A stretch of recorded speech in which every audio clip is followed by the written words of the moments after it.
So the other day, I got a rather interesting package delivered. It's interesting because inside it is a Logitech G29. Now you may be asking, why am I finding that interesting when I have this as my current setup, a VRS DFP15 as well as VRS pedals? Well, you may have seen comments like this all over Reddit and different places on the internet, and I wanted to put it to the test.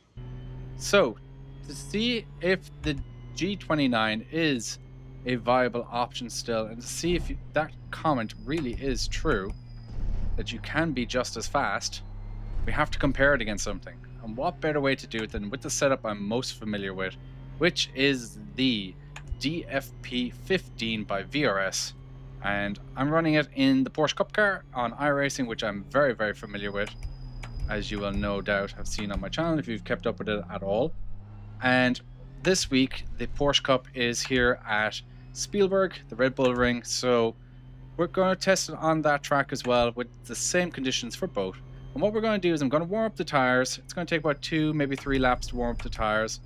Just keep them in the nice operating window.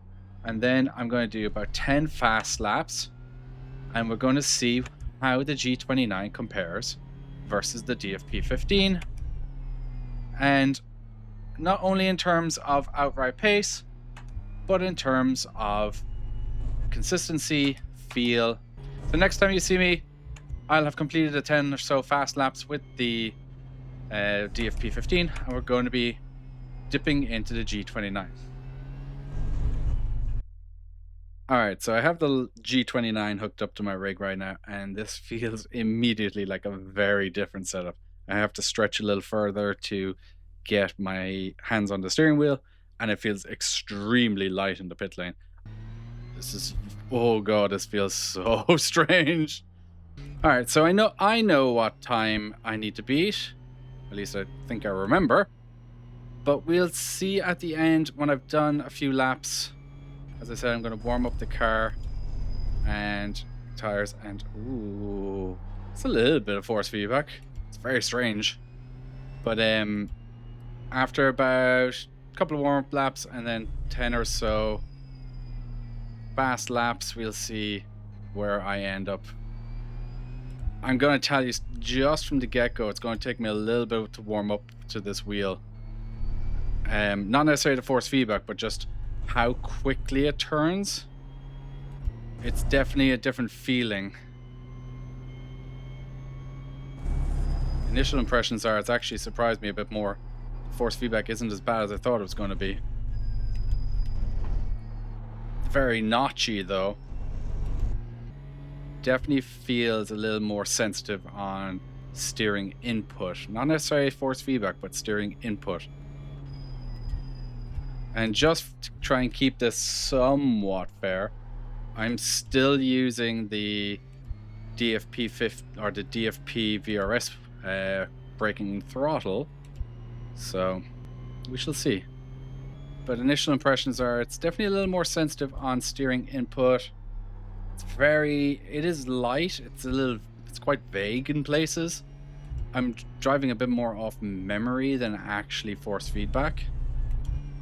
Pretty much my first time driving this wheel in probably a year and a half.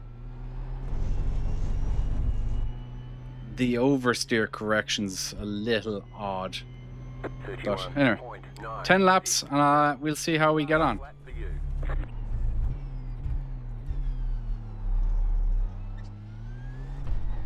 The oversteer correction is so odd. Catching slides and just... oh. And the Porsche Cup is a tricky car to catch the oversteer on. G29 so far is feeling quick. It's responsive. It's just lacking detail. Like there, nothing. Everything felt the same. The understeer, the slight oversteer just felt extremely similar.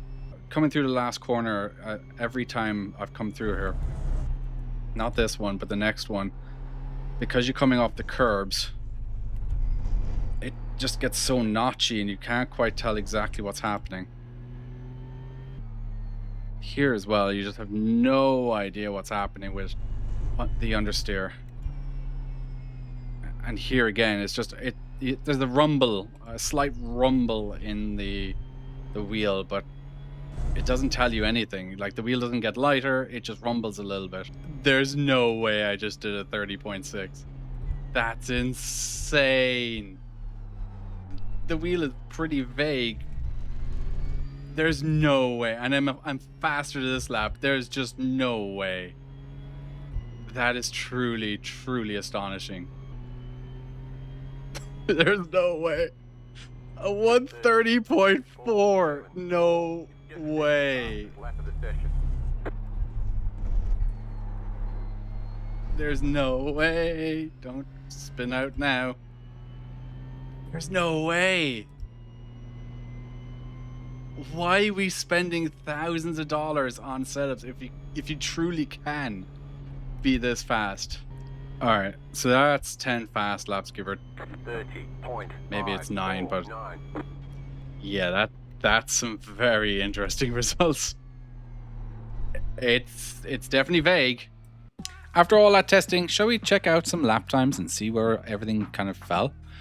On the left, you can see the lap times I did for the VRS DFP 15, and the fastest lap was a 1 minute 30.391, and the average lap was a 1 minute 30.877.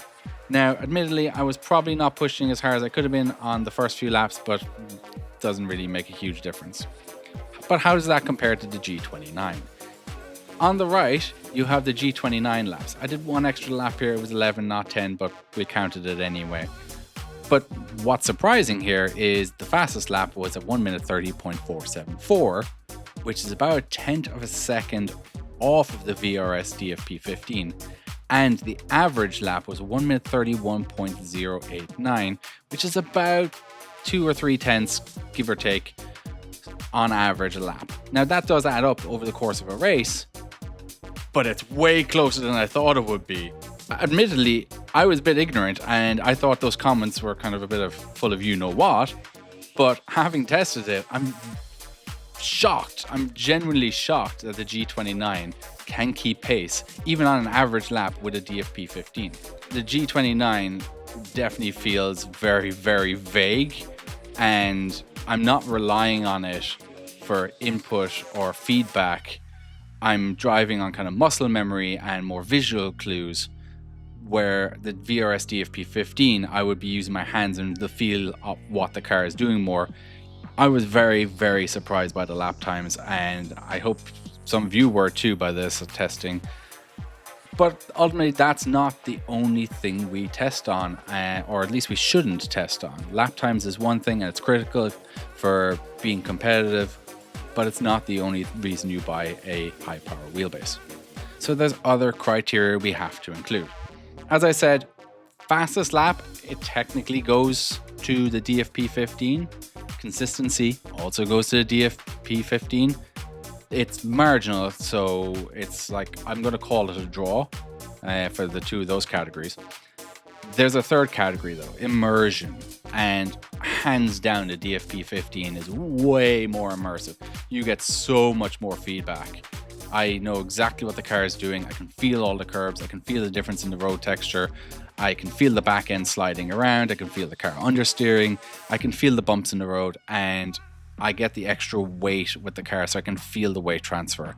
Setup difficulty, it has to go to the G29. I basically just bolted it up, plugged it in, hooked up the USB to the computer, and away I went.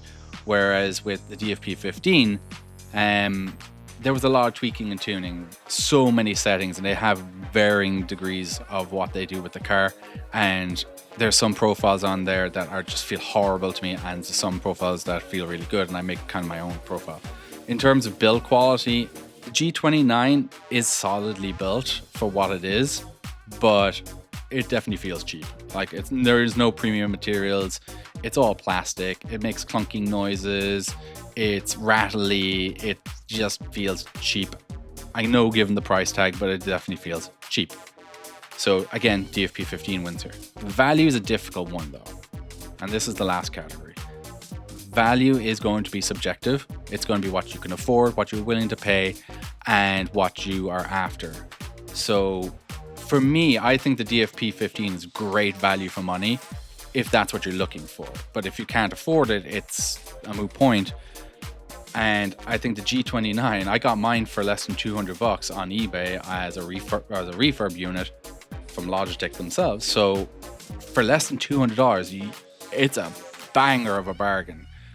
And not only do you get the wheelbase, you get a wheel and you get pedals. Whereas with a DFP 15, you have to buy a wheel separately and pedals separately. So hands down, it's got to be, in my opinion, the value for money here is the G29. So overall, this kind of expensive versus cheaper category, I think I would almost argue if you just want to go fast and you don't want to spend a lot of money, G29, hands down, G29, great wheel. If you want more immersion and you want to feel more connected with the car and you want more premium feeling and you want to be able to swap wheels, DFP 15. I want to know what you guys think of the testing. What do you think of my kind of breakdown of the categories and my scoring? Let me know down below. Have you used a DFP 15 or a G29, and what's your opinions of transitioning from, let's say, a G29 to a direct drive? So I'd love to hear what you think down below. And for the next video, I'm going to be testing out the G29 pedals versus my DFP VRS pedals. So will a load cell make me faster, or will regular pedals be just as good? I hope to see you guys in with that video, and I hope you had fun with this one. So if you did, hit the subscribe button and leave a comment down below, and I'd love to hear from you.